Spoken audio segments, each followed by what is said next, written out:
नमस्कार दोस्तों, मैं हाजिर हूँ आपके सामने एक नई कहानी लेकर। एक रतनपुर गांव में एक आदमी रहता था। वो अपने परिवार के साथ खुशहाल था। खुशी-खुशी अपने परिवार के साथ उस गांव में रहता था। वो जौहरी का काम करता था। लेकिन अचानक उसकी एक दिन तबीयत खराब हो गई। तो वह धीरे-धीरे और ज़्यादा बीमार होने लगा। उसको हॉस्पिटल में भर्ती कराया गया, लेकिन वह बच ना सका। उसकी मृत्यु हो गई। तो कुछ दिनों के बाद उसके घर में आर्थिक तंगी हो गई, पैसों की तंगी हो गई, खाने के लिए पैसे नहीं मिलने लगे। तो उसकी माँ ने कहा कि तुम्हारे पिता जौहरी थे, उन्होंने मुझे एक गहना तोहफे के तौर पे दिया था, लो तुम इसे अपने चाचा के पास जाके बेच आओ और इससे जो पैसे मिलेंगे हम उससे कुछ खरीद पाएंगे। जबकि उसके चाचा भी वो जौहरी ही थे। तो लड़का अपने चाचा के पास वो गहना लेके गया और चाचा को बताया कि चाचा इस गहने को परखिए और बताइए कि इसका कितना मूल्य मिलेगा मुझे, हमें पैसे की सख्त ज़रूरत है। तो उसके चाचा ने गहने को परखा और अपने ही पास रख लिया। बोला, लड़के अभी इस मंदी में इस गहने का उचित दाम नहीं मिल पाएगा, इसलिए इस गहने को अभी हमारे पास रहने दो और मुझे एक भरोसेमंद लड़के की ज़रूरत है, तो तुम हमारे पास काम कर लो, तुम्हें पैसे भी मिल जाएंगे और तुम्हें यह गहना बेचना भी नहीं पड़ेगा। जब आपको पैसे की ज़रूरत होगी तो इस गहने को बेच देंगे जब मंदी में तेजी आएगी।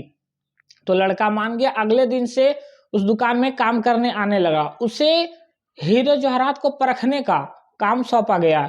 उसे हीरे जवाहरात को परखने का काम सिखाया जाने लगा वहाँ पे। धीरे धीरे वह हीरे जवाहरात को परखने का बहुत अच्छा हुनर आ गया था उसके पास। उसका नाम बहुत बड़े बड़े शहरों में होने लगा। लोग दूर दूर से अपने गहने हीरे जवाहरात उसके पास परख करने के लिए लेके आने लगे। तो उसका बहुत नाम हो गया, लोग उसको जानने लगे, उसके नाम से उसको जानने लग गए थे। तो एक दिन बाद उसके चाचा ने उसे जो उसने बेचने के लिए जो गहना उसकी माँ ने दिया था वो गहना लेकर आया और उस लड़के के हाथ में दिया कि ये गहना लो जो तुमने मुझे बेचने के लिए दिया था, अब तुम्हें इसे बेचने की जरूरत तो है नहीं। तो उसको उस लिफाफे में डालकर दे दिया।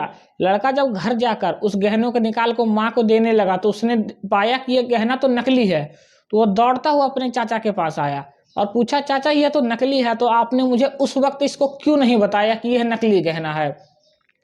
तो चाचा ने कहा कि अगर मैं तुम्हें इसको बता देता कि यह नकली है तो तुम्हारे मन में यह विचार आता कि हमारे मुसीबत में हमारे चाचा ने भी साथ छोड़ दिया, इस गहने को नकली बता रहे हैं अपना फायदा करवाने के लिए, इसलिए मैंने इस गहने को नहीं बताया असली है या नकली। तो आओ तुम इस गहने को खुद ही परख सकते हो। इस कहानी से हमें यह सीख मिलती है कि यदि हमें परखना नहीं आता है, हमें किसी चीज को या किसी इंसान को परखना नहीं आता है, तब भी हम उसको गलत समझ लेते हैं।